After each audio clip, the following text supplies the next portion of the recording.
Most feared militaries around the world.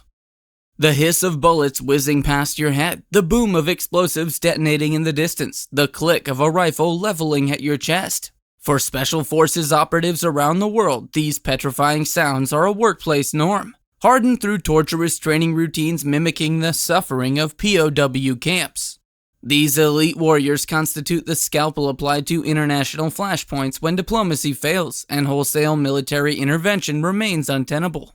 What drives such brave souls to confront the planet's dark underbelly daily, grappling with horrors in the lonely service of king and country?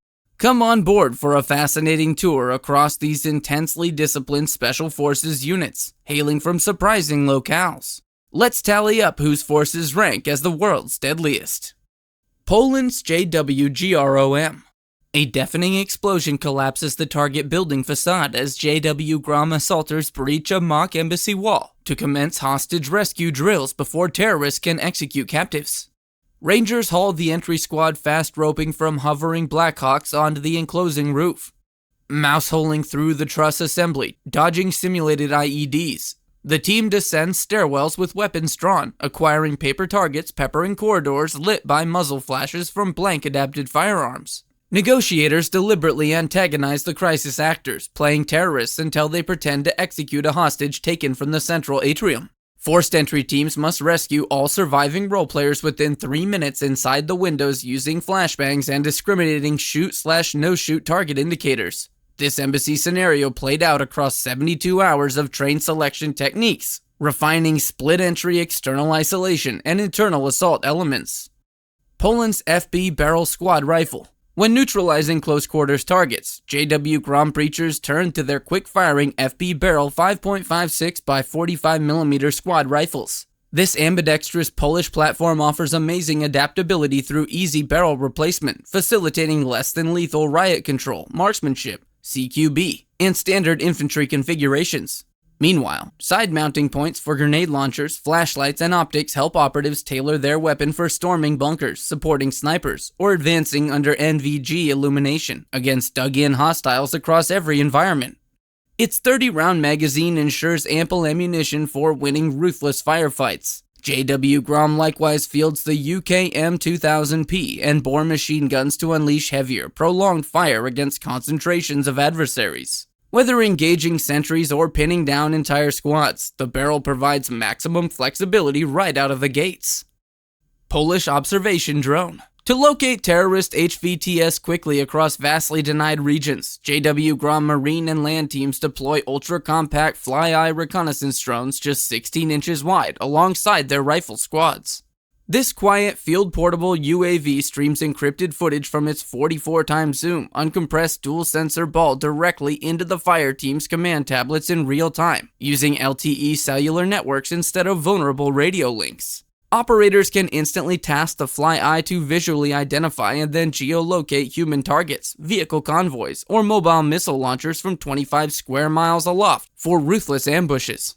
With 40 minutes of endurance plus automatic return and landing modes, these micro-drones eliminate blind areas that imperil assault teams during mobile armored personnel carrier interdictions and hostage rescue missions. Britain's SAS.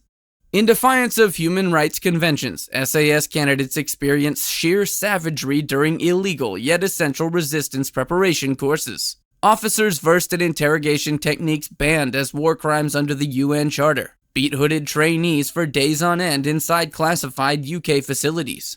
The most hardened instructors make waterboard selections using induced drowning sensations, mock executions, and electrocutions, which mimic horrifically as if trainees are perishing when recordings are later played for politicians.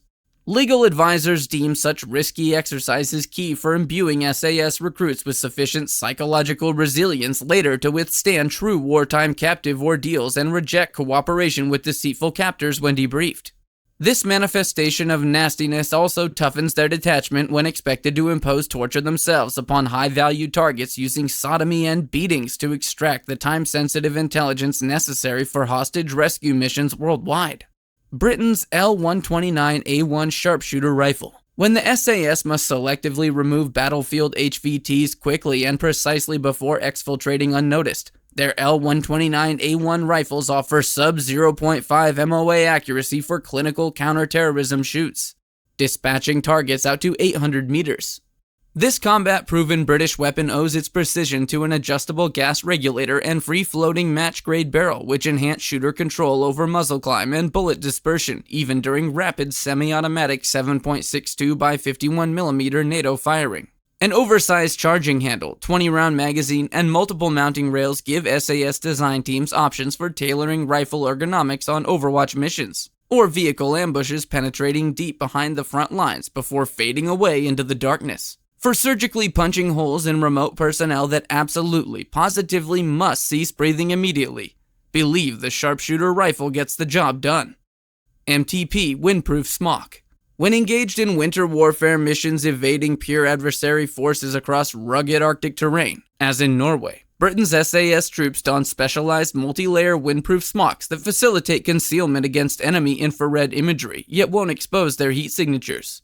An outer waterproof 66 nylon shell lined with a metallized spacer deflects freezing gusts during 8-hour patrols amid barren snowscapes, where daytime temperatures plunge to negative 40 degrees Fahrenheit. A mid-layer helps regulate sweat buildup from exertion, while the grid fleece and Arctic inner liner retain precious body heat near vital organs. Furry polar hoods and face masks blend operators against white backgrounds.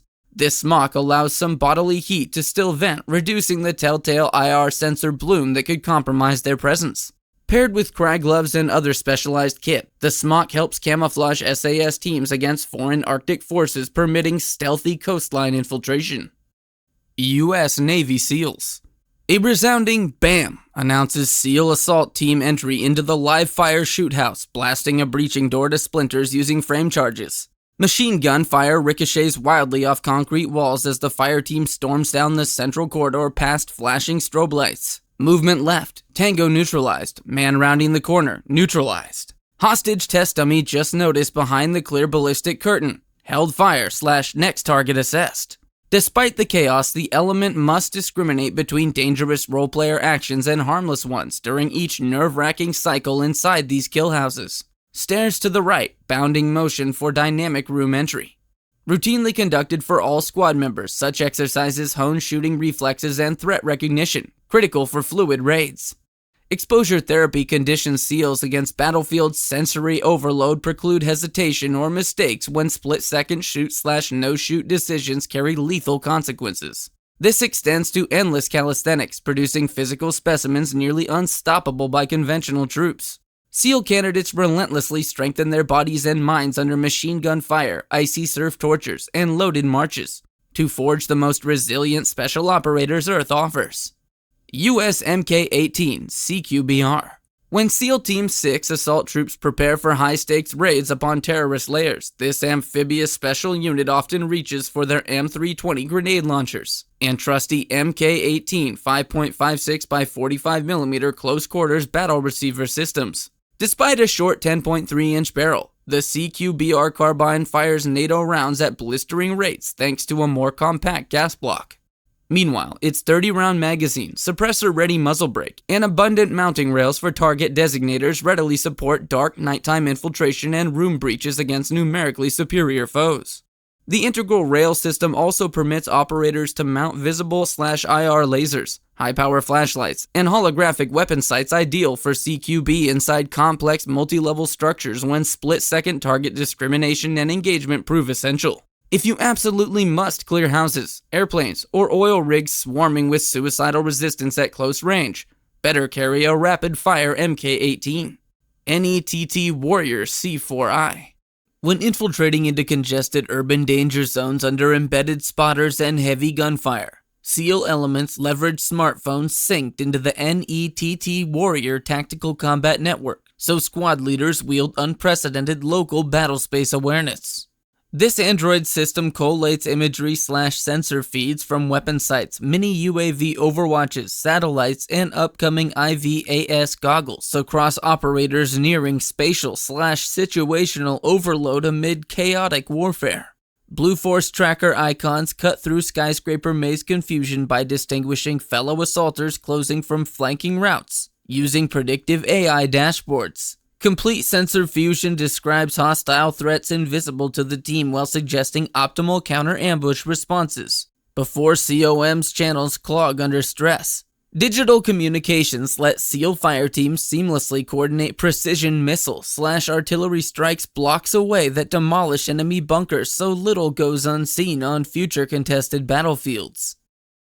Taiwan's Thunder Squad. From stealthy inserted reconnaissance to overt ambushes against Chinese armored spearheads, Taiwan's elite Thunder Squad trains rigorously across endless infiltration and extraction modes for relentless guerrilla warfare, buying time should Beijing's forces land. Consider their 3D deep raid exercise, sending mechanized marine teams probing 30 feet below the Taiwan Strait's surface to exit via lockout chambers, before storming fortified beachfront strongpoints defended by pulse autocannons. Thunder Squad then employs cutters to attach breaching charges to Viet Cong-style tunnel networks housing command posts. These elaborate subterranean layers full of dummy targets and crisis actor sentries allow honing underground navigation senses while acclimating Taiwanese commandos for protracted combat beneath nuclear, biological, and chemical environments. Three-dimensional engulfment across sea-air-land nexuses will prove essential if Taipei intends to bleed Chinese invasion flotillas through relentless asymmetric tactics. Conclusion. This fascinating tour through the shadowy world of specialized conflict likely still just scratches the surface, hiding these covert combat formations within enigmatic obscurity. What shocking revelations remain veiled? How have zoomorphic microbiology or nanoparticle swarm weapons changed their capabilities lately? Will AI-enabled human performance augmentation merge warriors with automated exoskeletons and drone swarms by 2030? Can ethics survive these transformative warfare frontiers? One certainty persists. Our planet's special forces constitute complex, highly trained, lethally equipped, and ready instruments crafted for applying targeted violence.